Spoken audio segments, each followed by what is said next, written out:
For 12 years, Charlene Carter woke up hoping the phone would ring. A knock on the door.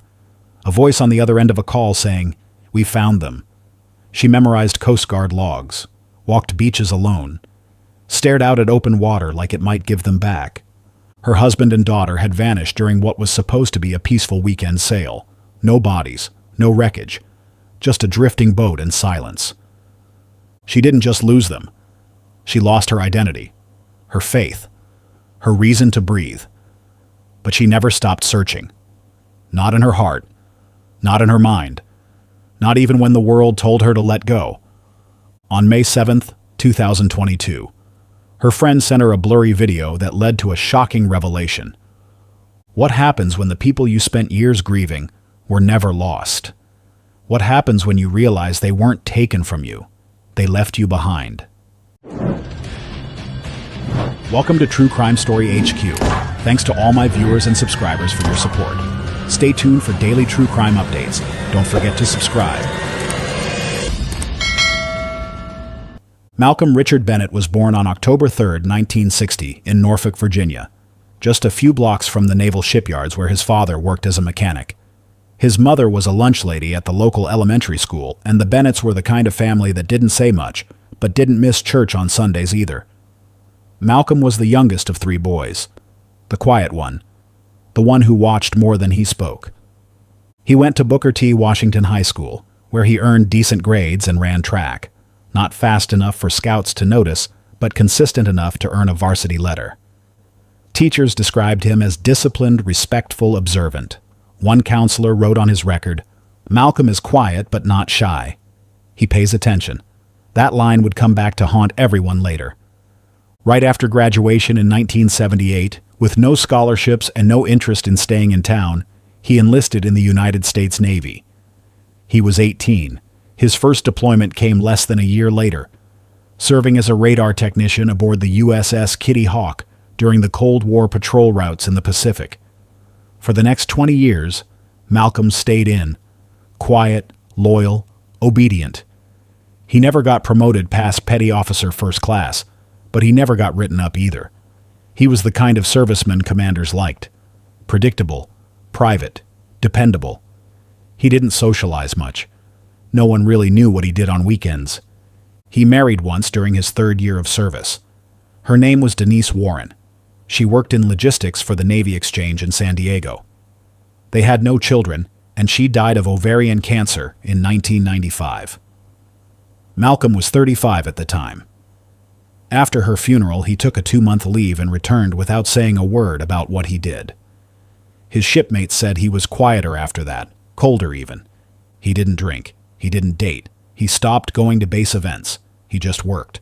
Completed 2 more deployments. Then, in 1998, after 2 decades of service, he retired with honors and a modest pension. Instead of returning to Virginia, Malcolm relocated to Charleston, South Carolina, a city with a deep naval tradition, plenty of coastline, and a marina that always needed help. He rented a small single-bedroom apartment in West Ashley, picked up a part-time job repairing boat engines, and eventually got certified in marine vessel maintenance through night classes at Trident Technical College. The owner of the dock, a retired Navy vet himself, said Malcolm was the most punctual man I ever hired. Never smiled much, never complained, knew how to fix a rudder blindfolded. It was around spring of 2002 at a Sunday service at New River Baptist Church that Malcolm met Charlene Carter. She was a widowed single mother, strong-willed but warm. He was reserved but respectful. They began with occasional lunches after church, both guarded at first. But Charlene found comfort in his stability. He was never late, never raised his voice, always held the door open. He didn't chase, he didn't charm, but he showed up, every time. And after years of feeling abandoned by men, Charlene thought she had finally met one who wouldn't leave. To everyone else, he was the perfect second chance, and for a while he played the part well. But people forget something about men like Malcolm. They don't need to be loud to be dangerous. They just need to be patient. And Malcolm Bennett had always known how to wait.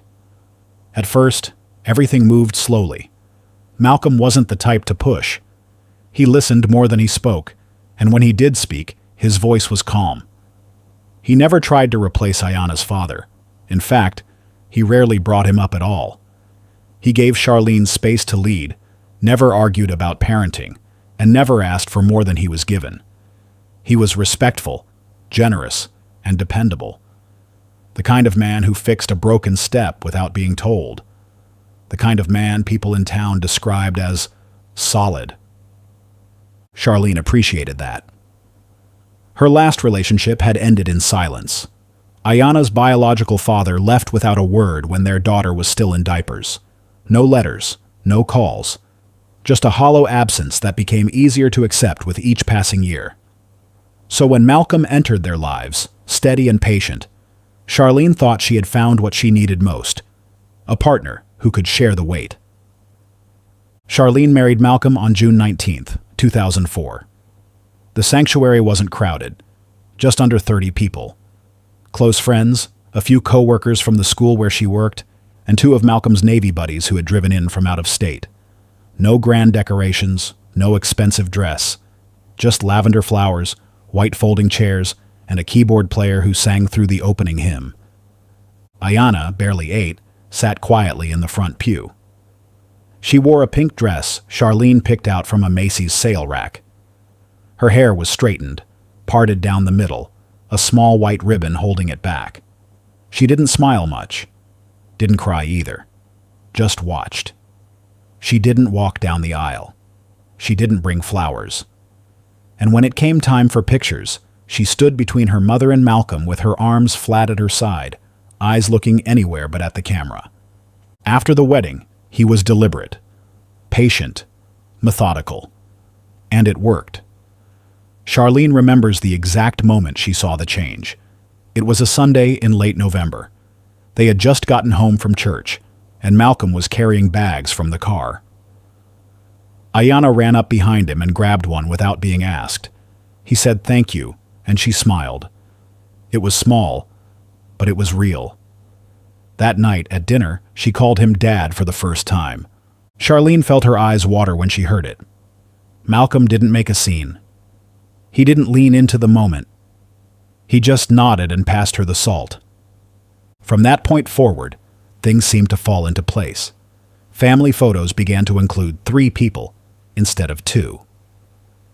Ayana stopped asking why her real father never called. She even drew a picture for a school project, one of her, Malcolm, and Charlene in a boat on the ocean. The caption read, "Me and my mom and my dad. We don't sink." At the time, Charlene thought it was sweet.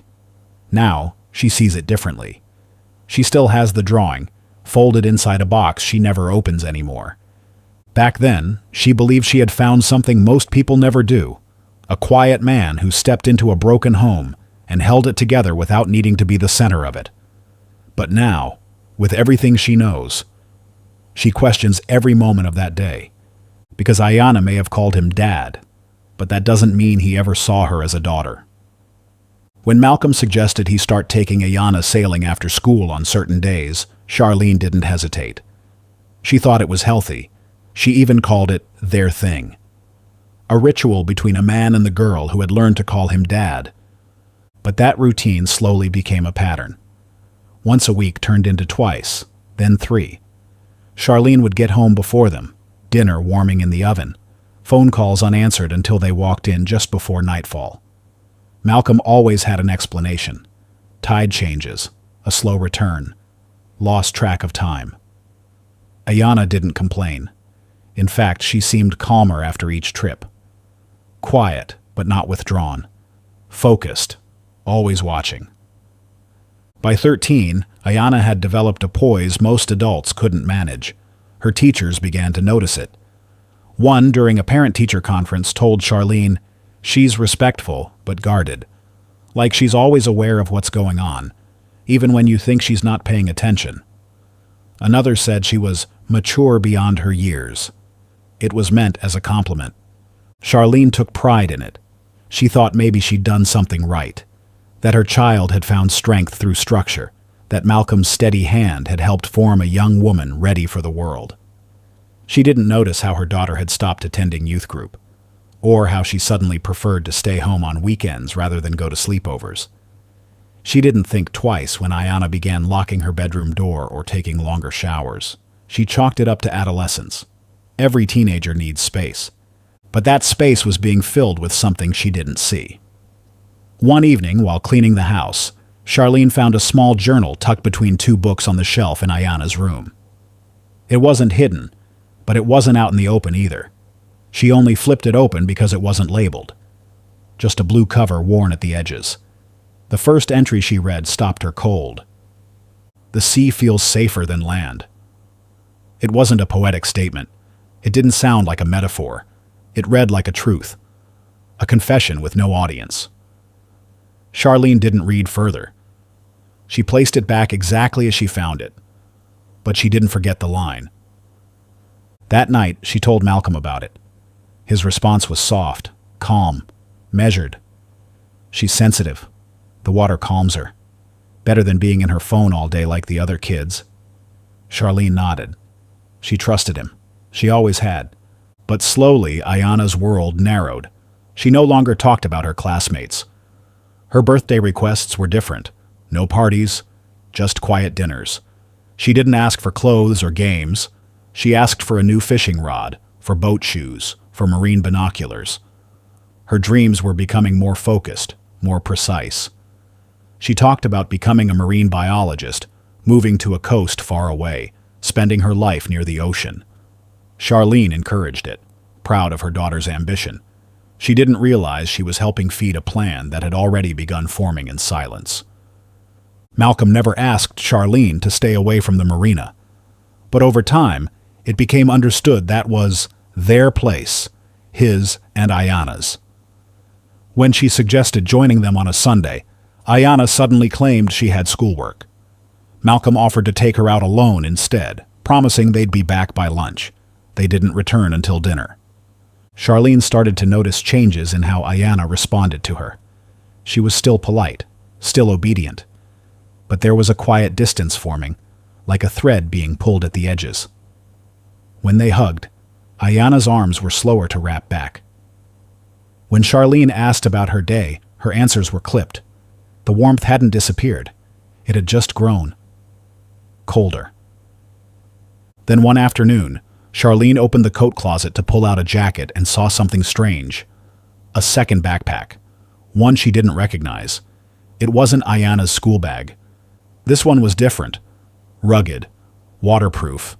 The kind someone might use for hiking or sailing. She didn't touch it. But when she mentioned it later, Malcolm said it belonged to an old friend who left it behind on a visit. Charlene nodded. She had no reason to doubt him. But that night she couldn't sleep. Her mind kept drifting back to that journal entry. The sea feels safer than land. Something had changed between her husband and her daughter. She just couldn't name it yet. And by the time she could, it was already too late. 10th August, 2010. It was early, just after sunrise. The sky was clear, the harbor still. August in Charleston carries a heat that creeps in slowly, the kind that doesn't announce itself until you're already sweating. At exactly 6:40 a.m., Malcolm untied the ropes, started the engine, and pulled away from the dock with Ayanna seated near the front of the boat, wearing a gray hoodie over a bathing suit. She waved once, to no one in particular, and they disappeared around the bend. Charlene was still in her robe when they left. She had walked them to the edge of the porch, kissed Ayanna on the forehead, and reminded Malcolm to check in before dark. He gave his usual half smile, the one that never quite reached his eyes, and promised they'd be back by Sunday evening. It was nothing unusual. They'd taken this exact trip at least 6 times in the past year. It had become routine. The forecast was calm. No storms in the area, no red flags on the weather station. Charlene spent most of Friday cleaning the house, folding laundry, preparing the pot roast Ayanna liked. She planned to freeze it for Sunday night so they could come home, shower, and eat as a family. Saturday came and went without a call. She wasn't alarmed. Malcolm often went out of signal range when sailing, and Ayanna had never been one to check in constantly. She just assumed they were out on the water, fishing or reading. She even joked to herself that Malcolm was probably making Ayanna learn to navigate by the stars again, just to build character. But by Sunday night, the mood changed. The sun went down. No headlights appeared in the driveway. Charlene tried Malcolm's phone. No answer. Straight to voicemail. Then she tried Ayanna's. Same result. Still, she told herself to wait. Maybe they had engine trouble. Maybe they'd pulled into a small dock for the night. She made up excuses. She reheated dinner and left it covered on the stove. She didn't sleep. By 4:30 a.m. on Monday, she called the Coast Guard. At 6:12 a.m., a private fishing charter reported seeing an unmanned boat drifting roughly 12 miles offshore. The Coast Guard dispatched a search vessel. By 7:18 a.m., they confirmed the boat's registration. Charleston Dock Permit number 8823, Malcolm's. The vessel was intact, no visible damage. The engine was still running at idle speed. The cooler was full. Sandwiches, water bottles, 2 apples, a jar of peanut butter. Ayanna's purple flip-flops were tucked beneath the front seat. A pair of sunglasses rested on the control panel. The radio was functional. The emergency beacon untouched. Life jackets, gone. There was no blood, no overturned equipment, no notes, no signs of a struggle, only absence. Charlene was notified just before 9 a.m. They brought her in to ask questions. What were they wearing? Did either of them know how to swim? Had either of them mentioned feeling unwell? She answered everything clearly. She didn't cry. Not yet. Her mind was too focused, too sharp. She just kept repeating that Malcolm was a strong sailor. He wouldn't take risks. Ayanna wore a life jacket every time. Every time. The official search began that afternoon. Boats, helicopters, divers. Over the next 3 days, the area was combed by professionals and volunteers. Nothing turned up. No bodies, no debris, not even a shoe. The boat had simply come back. But they hadn't. Reporters showed up outside Charlene's home. A few headlines ran with phrases like father-daughter tragedy and ocean mystery. But there was nothing for them to photograph. No funeral, no crash site. Just a woman sitting on her front porch with the porch light on well past midnight. Friends brought food. Neighbors left flowers. Church members offered prayers. But Charlene stayed silent. She stared at the end of the driveway, waiting for something to return. Waiting for a knock on the door. Waiting for someone to admit it was a mistake. That they were just lost. That they had been found. But days turned into weeks. Weeks turned into months. Eventually, the Coast Guard suspended the search. The case was marked presumed lost at sea, and with that, it was over. Officially. But not for Charlene. Because something about it never sat right. The boat hadn't been damaged. The supplies hadn't been used. There had been no radio call, no flare, no message in a bottle, no signs of panic. It was like they'd simply left. Slipped out of the world without a ripple. And that kind of exit didn't feel like an accident. It felt like a choice. The search stretched across 11 days. Helicopters circled open water from sunrise to sundown. Coast Guard vessels dragged sonar equipment over every square mile. Civilian volunteers launched kayaks. Drones were flown. Dive teams scoured the surrounding reefs. Nothing came back. Not a body, not a shoe, not even a scrap of clothing. It was as if the ocean had taken them whole, without sound, without struggle, without mercy. Detective Julius Dean was assigned to the case on the 4th day. He was methodical, level-headed, the kind of investigator who asked more questions than he answered. He pulled Malcolm's records, both military and civilian. Navy career. Clean. 20 years served, multiple commendations, no disciplinary actions, no psych evaluations, no court-martials, nothing that would suggest recklessness, trauma, or instability.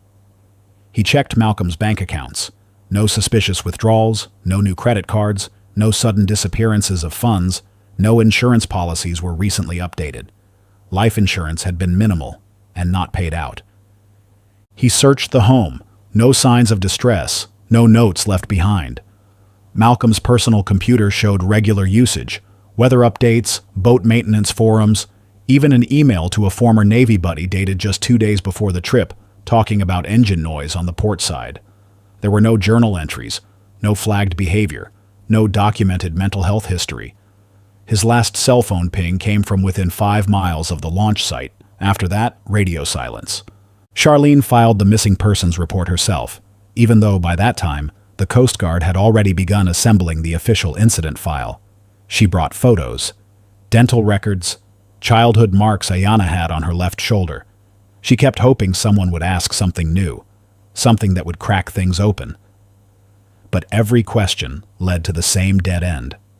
She sat through 5 interviews, gave them passwords, signed off on document releases.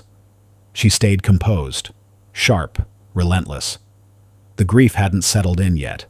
The disbelief was still taking up too much space. The media picked up the story by the end of the first week. Local newspapers ran a front-page headline, "Father and daughter vanish at sea. Questions but no clues." A few anchors called it a tragedy. Some referred to it as a freak accident. None of them had any answers. Malcolm was painted as a decorated veteran, a devoted father figure, respected in the marina community. Ayana was described as a brilliant student with a bright future, mature beyond her years, and deeply loved. The town mourned them publicly. Candlelight vigils were held at the pier. Her school placed a memorial bench near the science wing, and her 8th grade English teacher wrote a tribute piece for the local paper titled, "She Belonged to the Ocean." But behind closed doors, the silence started to change. Neighbors started speaking in half sentences. There were murmurs about how close they had become, about how Ayana never really had friends over, about how she always looked at him first before answering questions in public. A friend of Charlene's once asked quietly, "Did you ever think maybe they—" She didn't finish the sentence. Charlene didn't let her. Because Charlene still had faith. In Malcolm, in Ayana, in God. She refused to believe that the people she loved most could choose to leave her like that. 6 months passed. The search was called off. With no evidence of foul play, no bodies recovered, and no further sightings, the state granted the legal process of declaration. On February 5, 2011, Malcolm Bennett and Ayana Carter Bennett were officially declared dead, presumed drowned in open water. It felt like watching them be buried twice, once by the ocean, again by paper. Charlene signed the documents with a steady hand. She didn't cry in the courtroom. But when she got home, she folded Malcolm's clothes into a box and put them in the attic. She left Ayana's room untouched. Friends told her to heal. Church friends told her to forgive. Her therapist told her to accept the unexplainable. But something deep inside her held back. She didn't say it out loud. She didn't tell anyone. But every time she sat still long enough, every time she closed her eyes for longer than a few seconds, she saw that boat again. Floating. Perfect. Abandoned. She knew accidents happened. She knew the ocean could be cruel. But this didn't feel like that. This felt like someone had made a decision and walked away from her without ever turning back. Charlene left their bedroom exactly as it was. Not out of hope, and not because she was in denial, but because changing anything felt disrespectful to what she had lost. Malcolm's boots stayed by the door. His razor sat untouched beside the sink. The left side of the bed remained made, undisturbed, for 12 years. She changed the sheets every few weeks but never laid on his pillow, never moved his watch from the nightstand. Even when dust began to settle over the headboard and sunlight faded the color of the curtains, she kept it as it was. A room frozen in time. She tried grief counseling at the insistence of her pastor. She sat in small circles with other women who had buried husbands to cancer or children to car accidents. They shared memories. They talked about healing. But Charlene never spoke much, because no one else in the room had gone through what she had. Their grief had explanations. Theirs came with funerals, with caskets, with autopsy reports. Hers came with a drifting boat and 1,000 unanswered questions. She nodded politely, smiled where expected, and walked back into silence every night. She never remarried, not because there weren't offers, there were, but because she didn't want to start over. Not with someone who would ask questions about Ayanna. Not with someone who would touch her without understanding the weight of the last person who had. She wore her wedding ring for years, even after the declaration of death. Eventually, she moved it to a chain around her neck. Every August 5th, she lit a single candle and placed it in the window. No words, no ceremonies, just a quiet flame for two people who had disappeared without a goodbye. The first few years, neighbors joined her. One brought flowers, another brought tea. By year 6, only the candle remained. Ayanna's friends moved on, some out of state, some to college, some into marriages of their own. One of them, Marissa Caldwell, sent Charlene a letter 7 years after the disappearance. The handwriting was careful, the wording cautious. We never knew how to say it, but we always thought it was weird, the way she clung to him. She looked at him differently, like he was the only person in the room. It didn't feel like a normal father-daughter thing. But we figured we were reading into it. We told ourselves we were just being petty. I'm sorry we didn't speak sooner. Charlene folded the letter once, then again. She didn't throw it away, but she didn't answer it either. Some truths arrive late on purpose, and by the time they do, they serve no purpose at all. Financially, things got harder. The life insurance policy on Malcolm was modest, $25,000. But because the case had never been fully closed and no bodies were recovered, the insurance company labeled it as a high-risk, unresolved disappearance. Payment was suspended indefinitely pending further proof of death. Charlene appealed. Twice. Hired a lawyer. The paperwork dragged for years and ultimately led nowhere. The mortgage fell behind by year 4. She sold her car, then the small boat Malcolm had once taught Ayanna to steer. By year 5, she was working 2 jobs, counselor by day, office cleaning by night. She told herself it was temporary, just until things balanced out. But nothing ever really did. Her faith became fractured. Not gone, but dimmed. She still went to church, still stood for the hymns, still bowed her head. But something had shifted, something quiet. She couldn't pray for comfort anymore because she didn't know what she was mourning. She wasn't grieving death. She was grieving the hole left behind when 2 people vanish and take your whole life with them. There were moments where she convinced herself it was all just misfortune, that maybe the ocean had pulled them under gently, that maybe their bodies had drifted far enough out to never return. But every time she stood at the shoreline, looking out past the dock where they launched that final morning, she couldn't shake what had lived in her gut since day 1. This wasn't an accident. This wasn't nature. This was chosen. And whoever made that choice had never looked back. Charlene didn't just lose her family. She lost her place in the story they had all built together. And in its absence, she was left with something far more difficult to carry. Doubt. May 7th, 2022. It was a quiet Saturday afternoon when Charlene's phone buzzed on the counter. The screen lit up with a message from Sandra Logan, her friend since college, someone who traveled often and sent the kind of cheerful updates that never needed replies. This time, it was a video. No caption, no context. Just a 26-second clip, forwarded with a casual note. This festival is wild. You'd love it here. Charlene tapped it open without thinking. It opened to bright music, shaky camera movement, and the kind of colors that almost looked too warm to be real. There were people everywhere. Locals spinning each other in fast circles. Tourists clapping.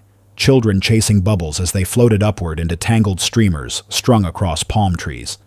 It looked like joy, the kind she hadn't felt in a long time. Then, around the 10th second, the camera tilted slightly to the right, and that's when everything stopped. In the background, blurry but visible, a man and a woman were dancing, closely. The man had one arm wrapped around the woman's waist. She leaned in as they turned. They laughed together, heads tilted close. It was a small moment. Ordinary. It should have been nothing. But Charlene's hand froze over the screen. Something deep in her chest locked up. She watched the clip again, then again. She didn't blink. The man was older than she remembered, heavier in the shoulders, a thick gray beard covering the jawline she once kissed. But the way he stood, the rhythm of his body, the half-smile tucked into his cheek, it was Malcolm. And the woman beside him? She was no longer the slim 16-year-old Charlene kissed goodbye on a dock 12 years ago. But she had the same frame, the same neck tilt, the same expression when she laughed. It was Ayanna. It wasn't a guess. It wasn't uncertainty. It was immediate and clear. That was her daughter. That was her husband. Alive. She didn't scream. She didn't call Sandra. She didn't even speak. She just sat at the table and watched it again. And again. She took screenshots and zoomed in until the pixels broke apart. But even when the image blurred, the truth didn't. She knew them. Not as they looked, as they moved, as they existed together. Charlene whispered it to herself under her breath. That's them. Her hand didn't shake. Her eyes didn't well up. This wasn't the kind of heartbreak that needed confirmation. It was the kind that lands without warning, because it had been waiting for years to arrive. She thought about the bedroom she kept untouched. She thought about the candles she lit every August. She thought about every prayer, every appointment, every box she never unpacked. And now, 26 seconds had unraveled all of it. They hadn't drowned. They hadn't been taken. They had chosen to leave. And not just to leave, but to build something new. Together. That moment didn't just break her. It redefined everything she had lived through. The silence, the emptiness, the legal declarations, the frozen life. None of it was grief for the dead. It had been grief for people who were still alive. People who had not only survived, but moved on. Without her. Charlene played the clip one more time, and this time she didn't stop it when they laughed. She let it play. She memorized it. Charlene tried to forget. That was her first instinct. She told herself maybe she was wrong. Maybe it was a coincidence. Maybe grief had tricked her eyes and layered her memories over strangers' faces. She muted the video, then deleted it, then pulled it back from her phone's trash folder an hour later and watched it again. Each time, the denial thinned until there was nothing left to lean on. For the next days, she went through the motions, woke up at the same time, showered, went to work, made small talk with coworkers, laughed when she had to, but something had changed and she could feel it in her bones. Her body moved, but her mind stayed in Ecuador. At night, she laid in bed and stared at the ceiling. The same ceiling that Malcolm had once painted over when the roof leaked. The same ceiling they used to joke about replacing when they retired. Now it just looked unfamiliar, like she was lying under someone else's life. She thought maybe time would dull it. That after enough nights of exhaustion, the memory would fade or lose its edge. But it didn't. It stayed sharp. The more she tried to forget, the more vivid it became. And with every passing hour, a new thought crept in, not just about what they had done, but how long it must have been going on. She started reviewing everything, all over again. The long boat rides, the excuses, the locked doors, the way Ayanna's eyes would shift toward Malcolm whenever Charlene asked a question. The journal entry she found years ago. The sea feels safer than land. None of it felt like teenage mood swings anymore. It felt like evidence. She opened the drawer where she kept the letter from Ayanna's friend. The one that said, "We always thought it was weird." The way she clung to him. She unfolded it, read it 5 times, and didn't put it back. She booked the flight with shaking fingers. One way, Charleston to Quito, then a bus route to the coastal village where Sandra had taken the video. She didn't call Sandra. She didn't tell her church friends. She didn't notify her cousin or her supervisor. For the first time in 12 years, she did something without explaining herself to anyone. She packed light, just enough for a week. She withdrew cash. She printed a still image from the video and folded it into her wallet. She didn't look at herself in the mirror before leaving. She already knew what she looked like, a woman who had survived a death that never happened. Charlene had always believed that pain had limits, that once you crossed a certain threshold, the worst was behind you. But now she understood that some wounds don't scab. They stay open, just beneath the skin, waiting for one moment, one image, to tear them wide again. And this wasn't about getting answers anymore. This was about standing in front of the people who ended her life while continuing to live theirs, and deciding finally what to do about it. Charlene boarded her flight on May 21st, 2022, just before dawn. She arrived early, not because of airport rush, but because she didn't want to hesitate. She brought only what she could carry: a mid-sized bag with 4 changes of clothes, a toothbrush, a small notepad, and the single blurry screenshot she had printed from the video. She left her phone in airplane mode. She didn't text her cousin. She didn't call her pastor. She left her front porch light on, like she had done every night for the past 12 years. And this time, she walked away from it with no intention of returning the same. The flight from Charleston to Miami was short.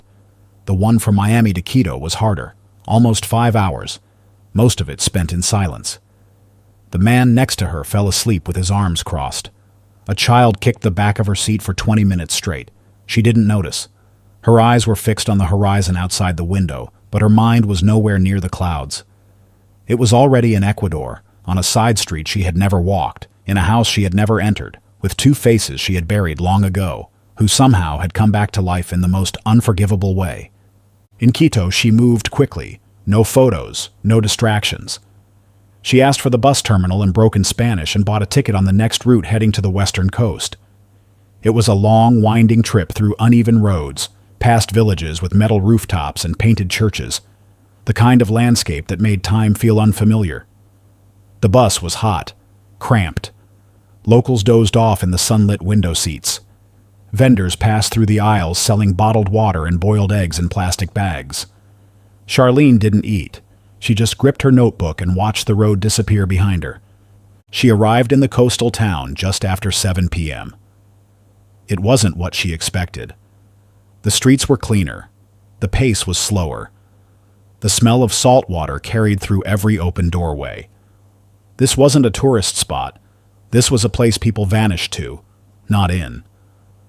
She found a cheap motel along the edge of the village, peeling white paint, rusted hinges, a fan that buzzed louder than it cooled, and handed the clerk cash for 2 nights without giving her real name. Then she walked. She didn't have an address, only the background details from a 26-second video clip: red paper lanterns strung across rooftops, a small bakery with blue shutters, a pink wall covered in chipped graffiti. She followed the images like coordinates. It took her a day and a half, but she found it. A modest yellow house with a leaning wooden gate and 2 hammocks tied to the porch. She didn't knock. She didn't go near it. She just watched. From across the street, hidden behind her sunglasses and a thin veil of passing tourists, she began tracking everything. His name here was Miguel. Hers was Rosa. Everyone in the neighborhood knew them, but barely. They weren't social. They didn't host parties. They shopped in the morning, walked together most evenings, and kept their conversations short. People described them as polite, private, and peaceful. They had moved there about 10 years ago. No children, no drama, no reason to ask questions. Ayana, or Rosa, taught English to local schoolchildren on the patio behind a tiny cafe near the beach. She was fluent, graceful, well-liked by the families. She spoke with confidence, smiled easily, but her laughter was different now. Sharper, more deliberate, as if rehearsed. Charlene noticed that when she laughed, she always glanced at Malcolm first, like she was still waiting for permission to feel anything. Malcolm, or Miguel, worked with boats. Nothing official, just off-the-books work on motors and busted rudders in exchange for food or cash. He still wore his ball cap backward, still moved like a man who thought before he stepped.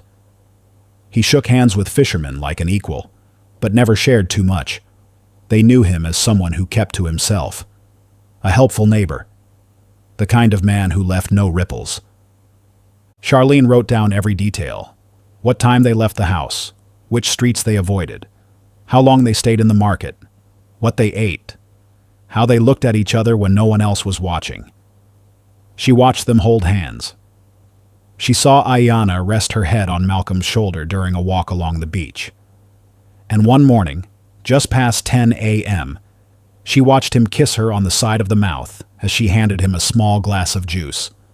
Her stomach turned, but she didn't move. For 4 days, she watched them live. And on the 4th day, she watched Ayanna walk barefoot into the surf, skirt hitched above her knees, silver ring catching the sunlight, hair pulled into a tight bun. She walked beside Malcolm. They stood with their feet in the water. The way he reached for her hand wasn't tender. It was territorial. And in that moment, Charlene stopped thinking of her as a daughter. Because daughters don't wear rings for their fathers. They don't hold them like that. They don't run away and reappear with new names and no shame. They weren't father and daughter anymore. They were something else.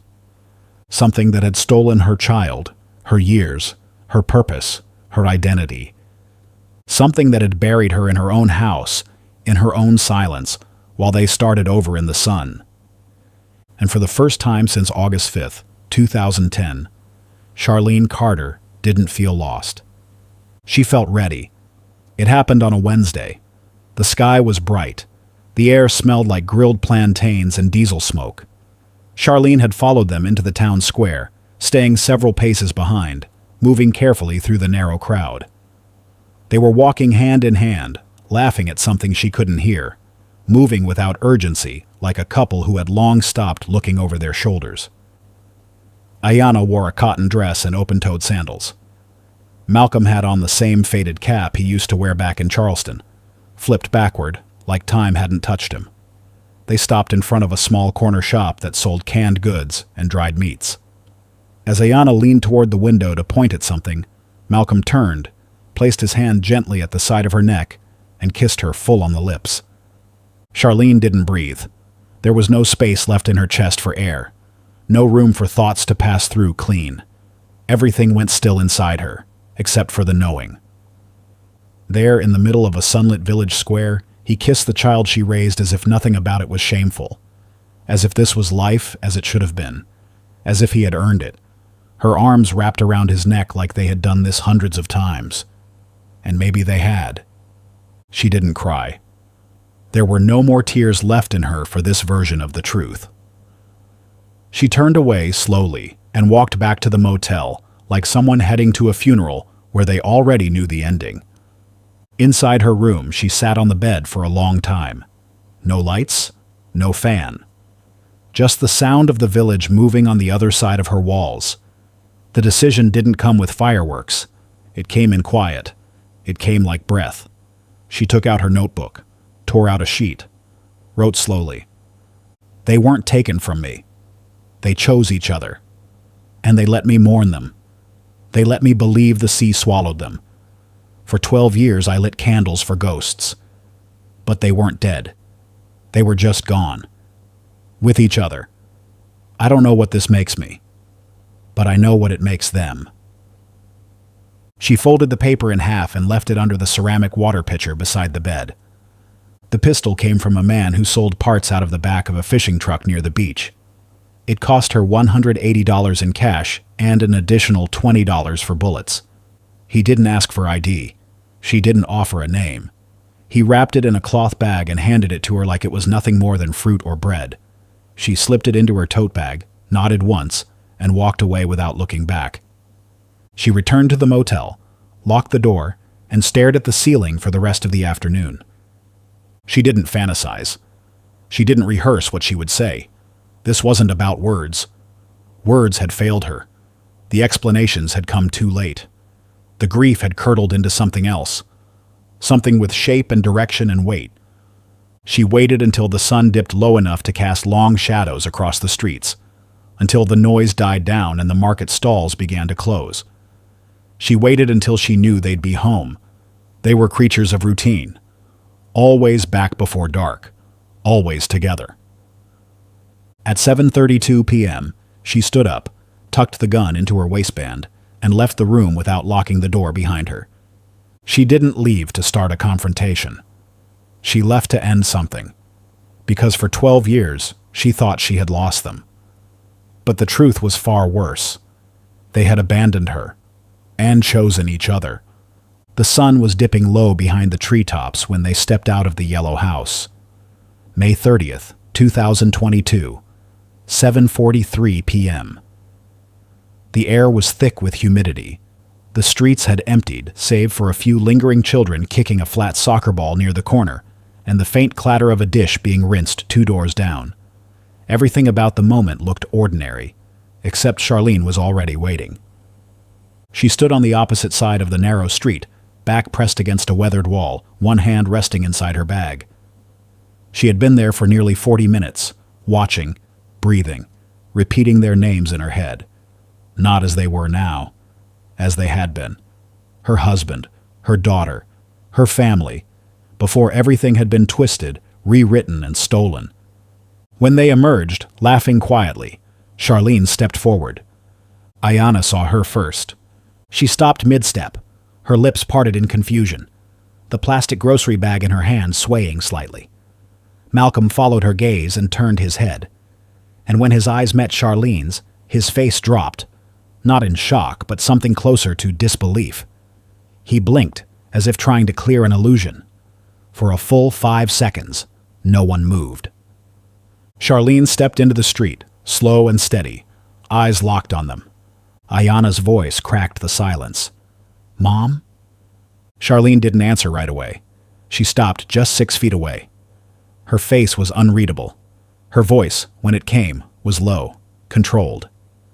"So it was true," she said. "You didn't drown. You didn't die.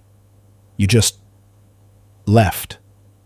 Malcolm opened his mouth, started to speak, but Charlene cut him off. Don't you dare explain this to me." Ayanna took a step forward, trembling, but her voice shook. "We didn't mean to hurt you." "You didn't mean to hurt me?" Charlene snapped, her tone still even but sharp. "You let me grieve you. You let me bury 2 people who were alive. You let me sit in that house for 12 years with your photos on the wall and candles on the table. You let me live like a widow, like a mother without a child." Malcolm raised his hand slightly. "Charlene, listen." "No," she interrupted, now facing him directly. "You were supposed to protect her. You were supposed to protect me. And you turned her into your partner." Her voice cracked on the last word. "You called yourself a father, but you waited until I looked away, and then you took her." Ayanna's eyes welled with tears. "It wasn't like that. You don't know." "I know exactly what it was," Charlene snapped, eyes locking on her. "You were 16, he was 52. Don't rewrite it for him. Don't protect him now. You don't owe him that." Malcolm stepped forward. "You need to calm down." Charlene pulled the pistol from her bag. That single movement made the entire street freeze. The children in the distance stopped playing. A woman watching from her porch dropped her glass. The evening went quiet again, but this time it was heavy. Charlene didn't raise the gun, not yet. She just held it loosely at her side. "You left me with a house full of ghosts, and now you're standing here like nothing happened. You even changed your names. Miguel and Rosa? Were you pretending the whole time?" Malcolm's face hardened. "Put that down." "Why?" she said, looking between them. "You had your peace. You had each other. You danced in the streets while I was lighting candles back home." She looked directly at Ayanna. "I gave you everything. You were my whole world, and you chose him." Ayanna opened her mouth, but the words never came out. And then the weight of silence gave way to something final. Charlene raised the pistol. Malcolm lunged. Instinct or guilt, no one will ever know, but the shot hit him before his feet left the ground. He dropped fast, his body hitting the cobblestones with a thud that echoed down the narrow street. Ayanna screamed, not out of fear, but from somewhere deeper. Anguish, panic, something that had no clear name. She dropped to her knees beside him, crying out, "No, no, no, please." Charlene stepped forward, eyes filled with tears but her hand unwavering. "You already buried me, Ayanna." The second shot rang out. Ayanna collapsed beside him. People screamed. Someone ducked behind a bicycle stand. A man shouted for the police. Feet scrambled in every direction. Doors slammed shut. Windows were yanked closed. But Charlene didn't move. She stood over them, silent, the gun still warm in her hand. By the time the local police arrived minutes later, she had placed the pistol gently on the ground, stepped back, and stood still with her hands at her sides. Her face was calm. Her voice never returned. She said nothing. Because what needed to be said had already been done. Justice is a word for the living. But what do you call it when the dead come back to finish the story? The arrest happened quickly, but nothing about it felt rushed. Charlene didn't run. She didn't flinch when the first squad car turned the corner, or when officers shouted in Spanish for her to raise her hands. She simply stepped away from the bodies, placed the pistol on the edge of the sidewalk, and held her palms in the air like she had been expecting this moment for years. The locals had already begun to form a half-circle of stunned faces behind the yellow house. Neighbors who had once waved at Miguel and Rosa from their porches now stood frozen, some whispering, others weeping. The bodies of Malcolm and Ayanna lay crumpled beside a tipped-over tote bag and a single cracked mango that had rolled into the gutter. Police approached Charlene with care, as if unsure whether she might reach for the gun again. But she didn't. She didn't speak. She didn't resist. She let them guide her down onto the stone path, her knees brushing against a smear of blood that used to belong to the man she once called her husband. They read her rights. She nodded along. She didn't ask questions. She didn't argue. And when one of the officers asked her name, she said, "Charlene Marie Carter, I'm the mother." They put her in the back of the patrol truck with the sirens off. No lights. Just a slow crawl through the narrow streets of the coastal town she had arrived in 12 days earlier as a quiet, unassuming tourist. Now she was being taken out as a confessed killer. At the precinct, Charlene was booked without incident. No signs of mental instability, no intoxication. Her possessions were bagged, $27 in U.S. currency, a motel key, a faded photograph of Ayanna in middle school, and a folded letter sealed but unaddressed. She had written it the night before. They never opened it. She was placed in a holding cell that night. Concrete walls, a thin cot, no windows. She sat on the edge of the bed for hours, still in the same skirt she wore during the shooting, speckled with dried blood around the hem. When an officer brought her water, she accepted it with a quiet thank you. When he asked if she needed a doctor, she said no. The next morning, she asked to speak with an officer in charge. She had no lawyer, no public defender, no excuses. She simply said, "I'm ready to give my statement." And when they led her into the small gray room with the peeling paint and the broken ceiling fan, she didn't sit back. She leaned forward. Then came the confession. "My name is Charlene Marie Carter. I was born April 2nd, 1975 in Charleston, South Carolina. I was a school counselor for 17 years. I had one child. Her name was Ayanna." She paused. Her voice didn't break. It didn't rise. She spoke like someone telling a story she had rehearsed in her bones. "I met Malcolm Bennett at church. He was quiet, gentle, good with my daughter, or so I thought. We married when Ayanna was 8. At first, everything was fine. Then she changed. Slowly. It wasn't obvious at first. Just little things. Less eye contact. More time alone with him. Then she stopped going to church. Started locking her door. I chalked it up to adolescence."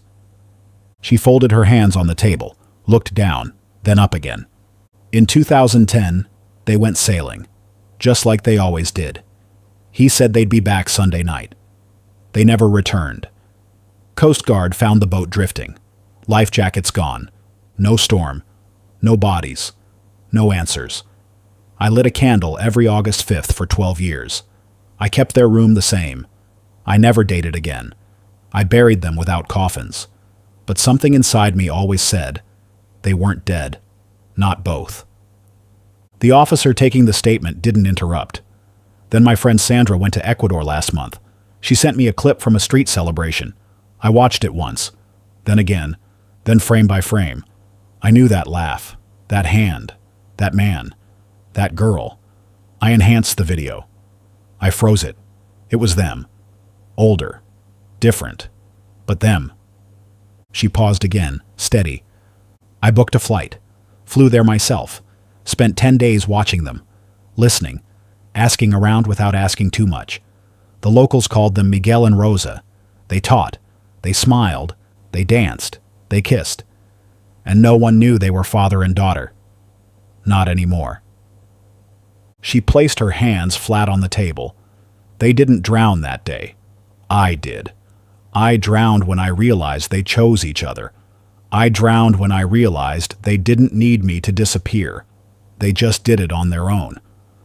I bought the gun for $180. I don't know the man's name. I wrote a letter. I left it on the motel table. It said, "There's no fixing what's already dead."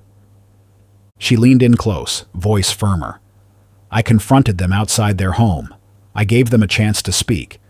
But there was nothing they could say that would unerase the last 12 years of my life. They lived, they loved, and I lit candles.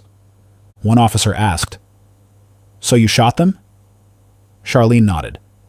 "Yes, one for each. He took my daughter. She helped him bury me. I didn't kill strangers.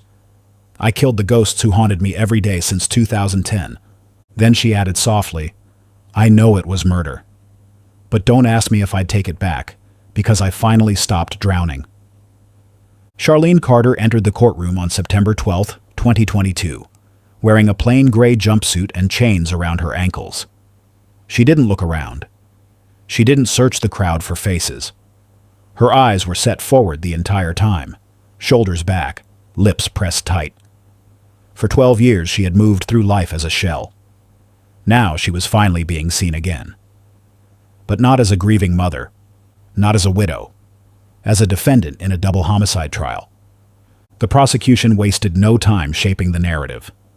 To them, Charlene was cold, calculated, dangerous. A woman who crossed borders, stalked her targets, bought an illegal weapon, and executed 2 unarmed people in public. They played surveillance footage of her stepping from the shadows. They showed the receipt from the gun purchase. They held up the letter she left behind in her motel room, calling it a pre-written eulogy for lives she had no right to end. But the defense came armed with something harder to measure: time. They described 12 years of unanswered grief. A mother who lit candles for ghosts while the people she mourned shared meals in another country. They talked about betrayal, manipulation, secrecy, about the emotional pull between a stepfather and a child who had been pulled too close for too long. They didn't justify the act, but they wanted the court to understand the erosion behind it. They brought in a psychiatrist. He didn't speak like a man defending a client. He spoke like a man holding a broken object gently in his hands. "This wasn't rage," he said plainly. "This was erosion. Year after year, her identity was worn down. First by confusion, then by silence, then by a kind of grief that offered no closure. She lived for a memory that had betrayed her. She died quietly, every day, until one day she stopped letting it happen." He said the act wasn't a snap. It was a slow drip. A building. A point reached, not exploded. Charlene didn't take the stand, but her statement was read aloud. "I'm not proud of what I did, but I know why I did it. I know what it cost me, and I know what they took. Not just from me, but from the girl I raised. She didn't just disappear. She became someone else entirely, and I watched it all happen from the dark." The jury deliberated for 9 hours. They came back with a verdict of guilty on 2 counts of second-degree murder. She was sentenced to 30 years with the possibility of parole after 20. When the sentence was read, Charlene didn't cry. She stood still, blinked once, and whispered, "Thank you," to the judge. It wasn't sarcasm, it wasn't drama, it was relief. There were no more questions, no more guessing, no more waiting for the dead to walk back through the door. But as the bailiff turned her toward the exit, a single tear slipped down Charlene's cheek. Not for the sentence, not for the time, but for the little girl in the blue dress who used to fall asleep in her lap after school. The child who once called her Mommy in the dark, and who later vanished into someone else's arms.